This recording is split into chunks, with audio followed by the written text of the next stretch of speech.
आज है 14 जुलाई। आज के महत्वपूर्ण करंट अफेयर को देखते हैं। पहला क्वेश्चन है, हाल ही में चर्चा में रही लाडकी बहन योजना किस राज्य सरकार की योजना है? ऑप्शन ए है Delhi, option B Maharashtra, option C Haryana, option D Madhya Pradesh. इसका राइट आंसर है ऑप्शन बी महाराष्ट्र। महाराष्ट्र की जो लाडकी बहन योजना है यह अभी चर्चा में रही है, इसलिए क्योंकि इसमें लगभग 90 लाख जो होता है लाभार्थी का नाम इस योजना से काट करके हटा दिया गया है।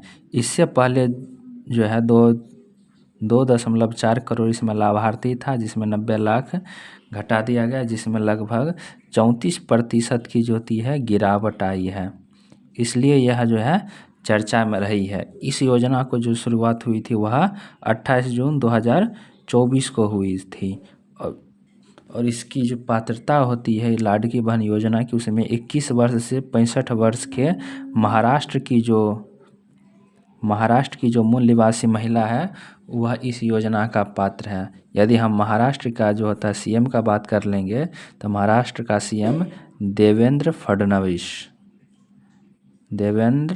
फडणवीस है, महाराष्ट्र के वर्तमान मुख्यमंत्री। अब जैसे देख लेते हैं अन्य, जैसे दिल्ली सरकार की जो होती है योजना है लखपति बिटिया योजना, महिला से संबंधित यह लखपति बिटिया योजना यह दिल्ली सरकार की है।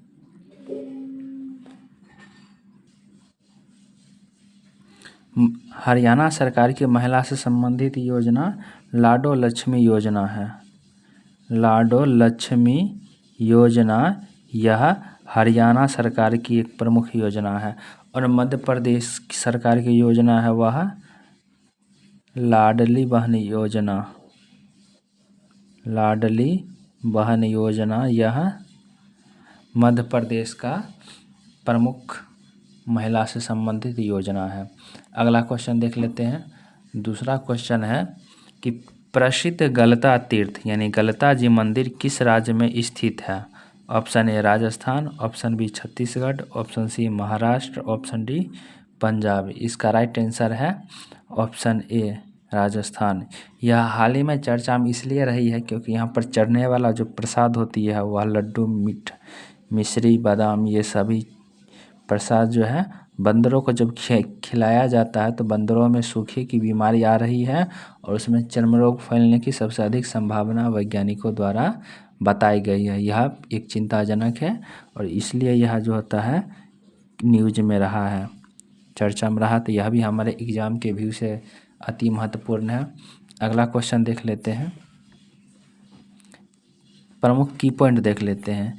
जैसे पहला की पॉइंट है कि ईरान ने अपने पड़ोसी देश जैसे जॉर्डन, कुवैत, ओमान और कतर में जो अमेरिकी सैन्य ठिकाना है वहाँ पर जो था फिर से हमला शुरू कर दिया गया और यह हमला जो था हॉर्मुज जलमार्ग को लेकर के अभी भी यह तनाव में है। हॉर्मुज जलमार्ग जो कच्चे तेलों के निर्यात के लिए प्रसिद्ध जो है रास्ता है और इस पर जो होता है ईरान का एकाधिकार है और इसी रास्ते को खोलने के लिए दोनों देश ईरान और अमेरिका के बीच संघर्ष वर्तमान में जारी है। अगला क्वेश्चन देखते हैं। अगला की पॉइंट है, वियतनाम में हाल ही में जो वियतनाम में एक निंदनीय घटना हुई है जिनमें जो था एक पर्यटक नाव पलट गया और इसमें 15 भारतीय जो पर्यटक थे उनका निधन हो गया। यह बहुत ही दुखद था भारत के लिए। अगला है कि 1 घंटे में 3.61 लाख पौधे लगा करके नया रिकॉर्ड स्थापित किया गया है। यह एक नया गिनीज वर्ल्ड रिकॉर्ड भारत के द्वारा तैयार किया गया और यह जो हुई थी यह स्थान गुजरात के अहमदाबाद में जो था अहमदाबाद नगर निगम के द्वारा 1 घंटे में 3.61 लाख पौधे लगा करके एक नया रिकॉर्ड तैयार किया गया। और यह योजना लगाया था, किस योजना के तहत पेड़ लगाया गया था? तो यह था एक पेड़ माँ के नाम। इस योजना के तहत जो होता है यहाँ पर पेड़ वृक्षारोपण कार्य शुरू किया गया। अगला क्वेश्चन देख लेते हैं। 2026 में संसद के मानसून सत्र की अवधि क्या है? यह भी एग्जाम के लिए महत्वपूर्ण है, क्योंकि इस देख लेते हैं किस लिए महत्वपूर्ण है। पहला ऑप्शन है 20 जुलाई से 31 अगस्त, ऑप्शन बी है 25 जुलाई से 30 अगस्त, ऑप्शन सी है 30 जुलाई से 15 अगस्त, ऑप्शन डी है 30 जुलाई से 13 अगस्त। इसका राइट आंसर है ऑप्शन डी, 20 जुलाई से 13 अगस्त। यह इसलिए महत्वपूर्ण है क्योंकि इसमें एक प्रसिद्ध संशोधन आ रहा है, 130वां संविधान संशोधन विधेयक। यह किरण रिजिजू ने इसकी सूचना दी है। और यहाँ पर जो होता है, इसमें यदि किसी मुख्यमंत्री या किसी प्रधानमंत्री पर जो होता है दोष सिद्ध हो जाता है और वह 30 दिन से अधिक दिनों तक जेल में रहता है, तो उसकी पद जो होती है अपने आप समाप्त हो जाएगी, इस नियम के तहत जो होती है। यह 130वां संशोधन विधेयक 2026 संसद में लाया जाएगा मानसून सत्र में, और इस पर चर्चा की जाएगी, इसलिए यह महत्वपूर्ण है। तो यह हमारे एग्जाम व्यू से भी अति महत्वपूर्ण हो जाता है, तो इसे याद रखने। अगला क्वेश्चन है ISSF यानी इंटरनेशनल शूटिंग स्पोर्ट फेडरेशन, इसका पूर्ण नाम हुआ। शॉटगन विश्व कप में भारत ने कितने पदक जीते हैं? ऑप्शन ए है 5, option B 4, option C 2, option D 1। इसका राइट आंसर है ऑप्शन डी 1। भारत ने कुल 1 पदक जीते हैं। इसमें शीर्ष स्थान पर इटली रहा है जिसने 2 स्वर्ण पदक जीता है, और दूसरे स्थान पर अमेरिका रहा है। यह 1 स्वर्ण पदक और 1 रजत पदक के साथ दूसरे स्थान पर रहा, और तीसरे स्थान पर भारत और ऑस्ट्रेलिया संयुक्त रूप से रहा। दोनों ने 1-1 स्वर्ण पदक जीता, यानी शॉटगन विश्व कप में भारत ने 1 स्वर्ण पदक जीता है। अब फिर आगे महत्वपूर्ण की पॉइंट देख लेते हैं। पहला की पॉइंट है महिला एकल विंबलडन 2026 में का खिताब लिंडा नोस्कोवा ने जीता। लिंडा नोस्कोवा चेक गणराज्य की है, और इस महिला उपविजेता में कार्नेलिया मुकोवा रही है।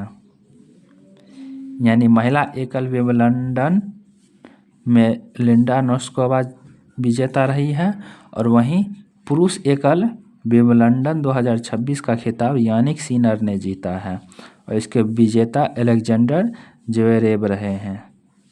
याद रखिएगा, महिला एकल विंबलडन 2026 विजेता लिंडा नोस्कोवा, और पुरुष एकल में विजेता यानिक सिनर रहे हैं।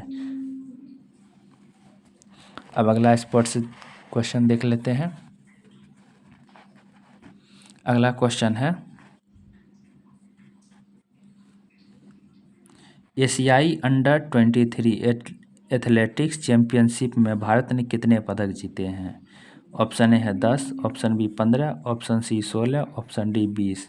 इसका राइट आंसर है ऑप्शन सी 16। भारत ने कुल 16 पदक जीते। इसमें से 3 स्वर्ण पदक है, 4 रजत पदक, और शेष 9 जो होता है यह कांस्य पदक है। इसमें स्वर्ण पदक में आनंद सिंह जो है भाला फेंक में स्वर्ण पदक जीते हैं, और महिला 4 गुने रिले में स्वर्ण पदक आया है। इस प्रकार से एशियाई अंडर 23 चैंपियनशिप में भारत ने 16 पदक जीते हैं। आज के करंट अफेयर में बस इतना ही, फिर मिलेंगे नेक्स्ट क्लास में। तब तक के लिए थैंक यू। पढ़ाई जारी रखिए और आगे अपने लक्ष्य को प्राप्त करिए। मेरी शुभकामनाएं आप लोगों के साथ है।